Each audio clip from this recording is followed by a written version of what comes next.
Hi guys, welcome back to Ilm Academy, and today in this video we are doing a new chapter, starting our new chapter, and the chapter is the volume and surface area of all the 3D shapes which are going to be we are going to solve.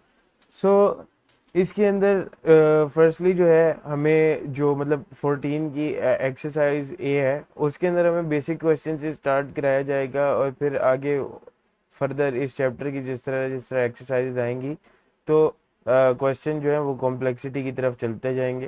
तो first of all जो है वो अगर आपने question solve करने तो आपको formula इसका पता होना चाहिए कि किस किस चीज़ का क्या क्या फार्मूला होता है। तो जैसे कि आप ये देख रहे हैं कि ये आपके सामने स्क्रीन पे एक क्यूब है, ठीक है, ये वाला।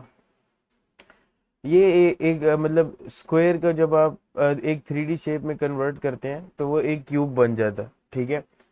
और इसका जो वॉल्यूम का फॉर्मूला होता है वो होता है एल क्यूब, मतलब length into length into length, L cube, ठीक है।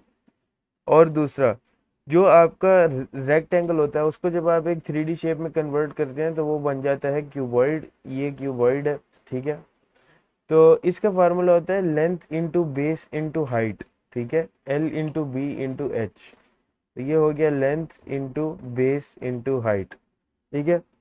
दो के तो हमें फार्मूलाज पता लग गए। अब हमें इनकी वॉल्यूम के साथ साथ इनकी सरफेस एरिया का फार्मूला भी देखना। हाँ, सरफेस एरिया के फार्मूला में ये लिखा है कि the total surface area of an object is equal to the area of all the faces of the net in particular we have, ठीक है। अच्छा जी, वो कहता है जो क्यूब है ना, जो स्क्वायर की 3D शेप होती है उसका जो टोटल सरफेस एरिया है वो है 6 इंटू लेंथ का स्क्वायर, ठीक है, 6L स्क्वायर।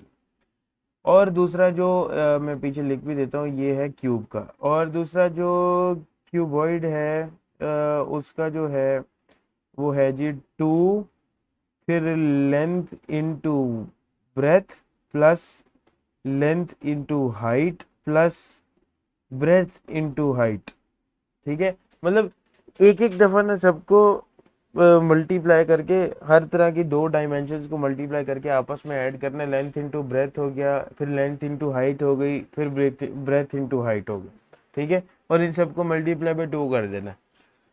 अब ये तो हो गए फार्मूलाज, और फार्मूलाज के साथ साथ हम अब स्टार्ट करते हैं अपने question. So first of all जो है ना, ये हमारा क्वेश्चन है, ये बहुत ही इजी क्वेश्चन है। मतलब कि आपने वो बेसिकली ये आपको ना कन्वर्जन के लिए सिखा रहे हैं कि ठीक है, इसमें हमने सिर्फ कन्वर्ट करना है। कन्वर्ट किस तरह करने के जी, 1 मीटर क्यूब जो है, ये जो आपका है, express the each of the following in centimetre cube. अच्छा, अब सेंटीमीटर क्यूब क्या होता है कि जैसे आप देख रहे हैं कि ये एक मीटर है, ठीक है।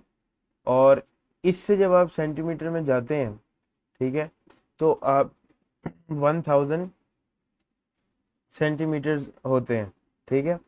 अब 1000 को जब आप मल्टीप्लाई करेंगे 1000 से, फिर मल्टीप्लाई करेंगे 1000 से, तो ये हमारे पास ना इस तरह करके आ जाएगा, ठीक है। सो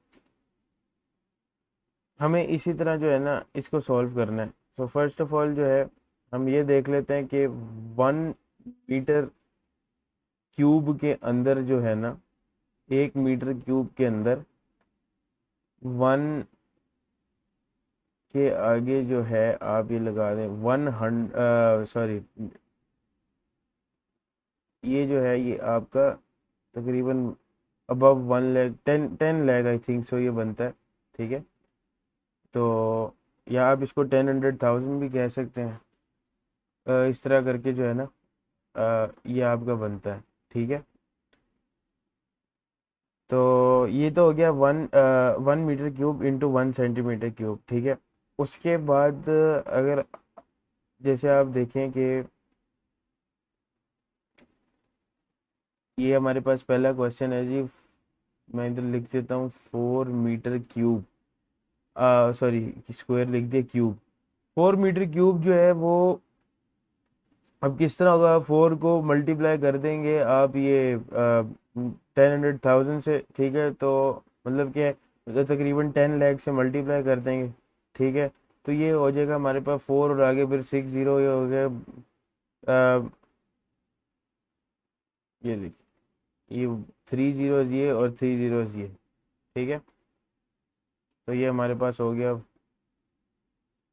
100,000 आई थिंक, ठीक है। और ये आ गया हमारे पास सेंटीमीटर क्यूब में, मैं बार बार स्क्वायर लिख रहा हूँ, ये क्यूब में आ गया, ठीक है। उसके बाद आपका था जी के 0.5 मीटर क्यूब को करना है, 0.5 मीटर क्यूब।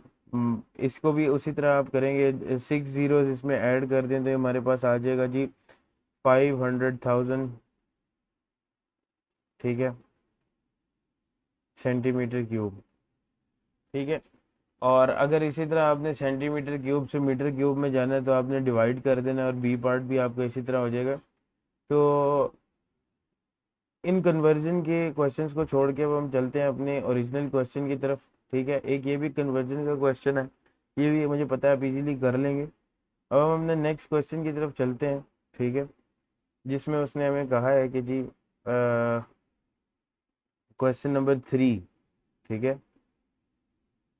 3 के मैं चलता हूँ जी ए पार्ट की तरफ, ठीक है।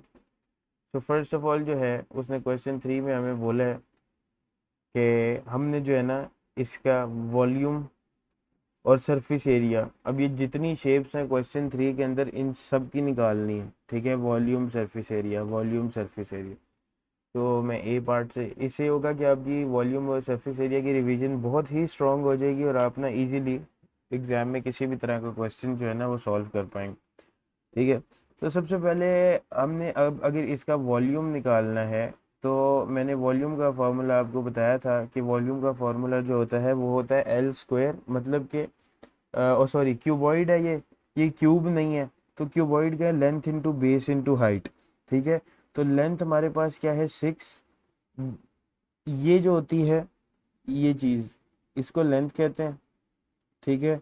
ये जो 8 सेंटीमीटर आ रहा है ये आपकी बेस है, और ये जितना ऊंचा है ये जो 10 सेंटीमीटर ये आपकी हाइट है। तो 6 × 8 × 10, ठीक है, यह आपने करना है। और हम इधर अपना कैलकुलेटर ओपन कर लेते हैं ताकि साथ साथ हम कैलकुलेट करते रहें, ठीक है। 6 × 8 × 10, ठीक है, ये हमारे पास आ गया 480 सेंटीमीटर। अच्छा, अभी तक जो आप एरियाज और पेरीमीटर्स निकालते रहे वो आप सेंटीमीटर स्क्वायर लिखते रहे, मगर क्योंकि अब ये 3D शेप्स हैं तो इनके आगे क्या लगता है सेंटीमीटर क्यूब, मतलब सेंटीमीटर के ऊपर पहले आप 2 लगाते थे, अब आपने 3 लगाना है, रेज टू पावर जो होती है ना वो आपने 3 मेंशन करनी है, ठीक है। इसी तरह अब इसके हम आ जाते हैं जी सरफेस एरिया पे, ठीक है। तो सरफेस एरिया जो है हमारे पास वो मैंने आपको बताया था, पहले लेंथ इंटू ब्रेथ, फिर लेंथ इंटू हाइट और फिर ब्रेथ इंटू हाइट, इन सबको ऐड करके 2 से मल्टीप्लाई कर देना, ठीक है। तो सबसे पहले लिख लेते हैं 2 multiply by length into breadth, मतलब कि 6 × 8 प्लस लेंथ इंटू हाइट, मतलब कि oh sorry breadth into height it's mean 8 × 10, ठीक है, प्लस लेंथ इंटू हाइट जो कि हमारे पास 6 × 10 आ गया, और इन इन तीनों का ऐड करके जो है आगे कर सकते हैं, ठीक है। तो अब हम क्या करते हैं जी, कैलकुलेट करते हैं इसको, ठीक है। फर्स्ट ऑफ ऑल हम इधर से आई थिंक सो ये मैं खुद भी कर सकता, 6 × 8 = 48, और प्लस 8 × 10 = 80 और प्लस 6 × 10 = 60, ठीक है। अब हम इसको करते हैं कैलकुलेट, ठीक है।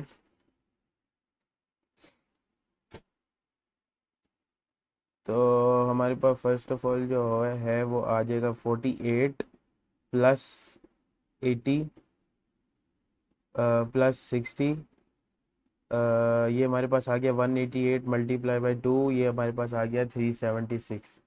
तो ये जो आप सरफेस एरिया निकालते हैं ना इसके साथ आपने मतलब अब ये थोड़ा सा आपने देखना कि ऊपर जो आपने वॉल्यूम निकाली थी ना उसके अंदर आप ये देखिए सेंटीमीटर के ऊपर क्यूब लगा रहे हैं, मगर यहाँ पर आपने जब सरफेस एरिया निकालना है तो यहाँ पे आपने लिखना है सेंटीमीटर स्क्वायर, ठीक है। अब सेंटीमीटर स्क्वायर तो हम 2D शेप्स के आगे लिखते थे। अब आपकी माइंड में एक क्वेश्चन आ रहा होगा कि यहाँ पर सेंटीमीटर स्क्वायर जो है वो एक 3D शेप के आगे क्यों लिखा है।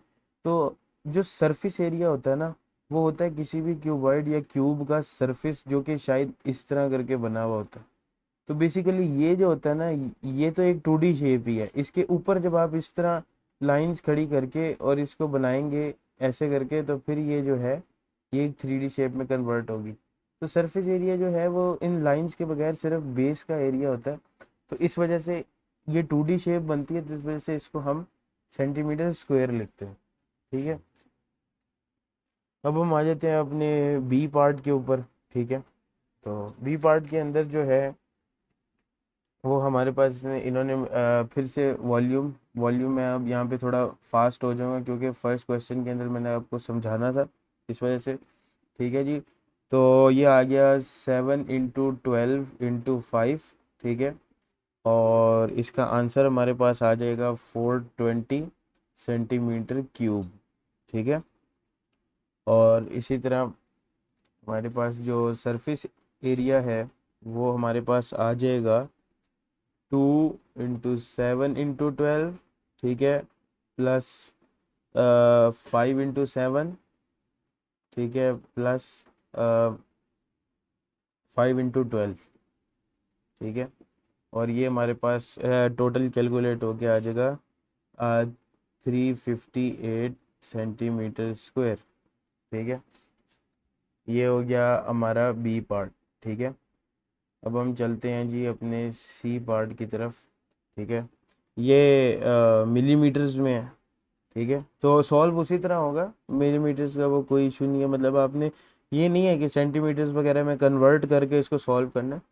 मिलीमीटर्स में है तो बिल्कुल आपने मिलीमीटर्स के अंदर ही सॉल्व करना है। ठीक है। तो इसी तरह इसका जो है आपने करना है length into base into height. ठीक है। वॉल्यूम इसका आएगा 120 × 10 × 96। ठीक है। और ये हमारे पास आ जाएगा 115 200 मिलीमीटर क्यूब। ठीक है। और नीचे हम आ जाते हैं जी अपने सरफेस एरिया पे। तो ये हमारे पास आ जाएगा जी 2 × 120 × 10। ठीक है। प्लस इसके बाद आ जाएगा 96 × 10। ठीक है। उसके बाद हमारे पास आ जाएगा 120 × 96। ठीक है। इसको जब हम पूरे को कैलकुलेट करेंगे तो हमारे पास आ जाएगा 27,360 मिलीमीटर स्क्वायर। ठीक है। ये हमारा हो गया जी सी पार्ट। ठीक है। और ये अब हमारे पास आ गया डी पार्ट। थोड़ा सा मुश्किल, मगर ये है कि क्योंकि इसके अंदर उन्होंने फ्रैक्शन में कन्वर्ट कर दिया तो इसलिए थोड़ा सा मुश्किल लग रहा है। तो इसमें कोई मुश्किल वाली बात नहीं है। वॉल्यूम सबसे पहले हम निकाल लेते हैं। ठीक है। जो कि हमारे पास आएगी L into base into height. ठीक है।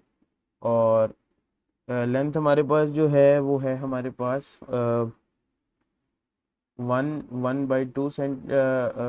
2 सेंटीमीटर। हाँ, बेस है हमारे पास 1/2 सेंटीमीटर। ठीक है। और हाइट है हमारे पास 10 सेंटीमीटर। ठीक है। तो अ, ये जब भी आपने ये इस तरह की ट्रिपल, मतलब ये जो होल नंबर वाली फ्रैक्शन है, इसको किस तरह सॉल्व करते हैं, ये इस तरह लिखी हुई है। ये मैंने पहले भी समझाया था मगर फिर समझा देता हूँ। इसको, इस 2 को इस 1 से मल्टीप्लाई करना है। जो आपके पास मतलब 2 1 2, जो आंसर आया उसको इस 1 से इस फिगर से प्लस कर देना। 2 1 2 प्लस 1 3। तो ये हमारे पास जो फ्रैक्शन है कन्वर्ट होके आ गई 3/2। ठीक है। तो इसी तरह जो है ना, अब हम इसको सॉल्व करते हैं। ये हमारे पास आ गई 3/2। ये हमारे पास आ गई एज इट इज़ 1/2। और ये आ गई हमारे पास 10। तो इसको हम मल्टीप्लाई कर लेते हैं जी। 10 × 1 = 10 एंड इंटू 3 = 30 एंड 2 2 = 4। ठीक है। तो फोर को अगर हम 30 से डिवाइड करें तो ये हमारे पास इधर हम कर लेते हैं कैलकुलेटर में, एक मिनट। 30 डिवाइडेड बाय 4 7 मगर हमें क्योंकि उन्होंने क्वेश्चन होल नंबर में दिया हुआ है तो हमने इसको होल नंबर बनाना है। तो होल नंबर किस तरह बनेगा, इस तरह आप लिख लेंगे फ्रैक्शन को, ठीक है। 30 अंदर 4 बाहर, ठीक है। अब आपने देखना है कि 4 का टेबल काउंट करना है तब तक जब तक 30 से वैल्यू छोटी आए ना। 4 1 4, 4 2 8, 4 3 12, 4 4 16, 4 5 20, 4 6 24, 7 28, 4 8, 4 8 32 आ रहा है तो आपको 4 7 जो है वो 28 ही लेना पड़ेगा, ठीक है। तो आप ये 4 7 28 हो गया, पीछे आपके पास 2 बचा, ठीक है, माइनस करके। अब आपने जब इसको मिक्स नंबर बनाना है तो आपने किस तरह बनाना है, 2 आपने ले जाना है ऊपर, 7 आपने ले आना है 4 की जगह और 4 को आपने ले आना है 2 की जगह। तो हम इसको अब यहाँ पर मैं एज अ फ्रैक्शन लिखूंगा, 2 आ गया ऊपर, 7 आ गया साइड पे और 4 आ गया नीचे। तो ये आपका सेंटीमीटर क्यूब के अंदर आपका जो एरिया है वो डन है, ठीक है। उसके बाद जो है क्या उसका नाम लेते हैं, अब हम इसका सरफेस एरिया निकालेंगे, ठीक है। सरफेस एरिया जो है इसको निकालने के लिए मैं इधर से थोड़ा सा रेज कर देता हूँ, ठीक है, ओके। सरफेस एरिया में हमारे पास जो है वो 2 मल्टीप्लाई बाय ये हमारे पास आ जाएगा जी, जो मैंने सॉल्व करके 3/2 फ्रैक्शन बनाई थी ना, 3/2 मल्टीप्लाई बाय 1/2, ठीक है। फिर इसमें प्लस कर देना है आपने 1/2 इंटू 10 और उसमें प्लस कर देना है आपने 3/2 इंटू 10, ठीक है।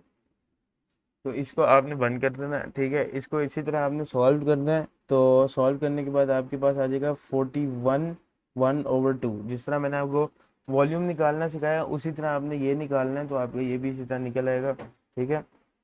ये हमारा हो गया जी I think so D part, ठीक है। उसके बाद हमारे पास आ गया ई पार्ट, ये भी बिल्कुल उसी तरह फ्रैक्शन वाला। तो ये आप इजीली सॉल्व कर सकते हैं, ठीक है। और लास्ट में मैं एफ पार्ट भी देख लूँ, इसमें कोई डिफ़िकल्टी, हाँ नहीं, एफ पार्ट में कोई डिफ़िकल्टी नहीं है। तो ये दो क्वेश्चंस मैं नहीं करवा रहा क्योंकि फिर मुझे आगे भी फास्टेस्ट जाना है, ठीक है। मुझे अभी आगे वाले क्वेश्चंस भी करवाने हैं। तो इस वीडियो के लिए इतना ही, मिलते हैं नेक्स्ट वीडियो के लिए। तब तक के लिए प्लीज़ सब्सक्राइब माय चैनल।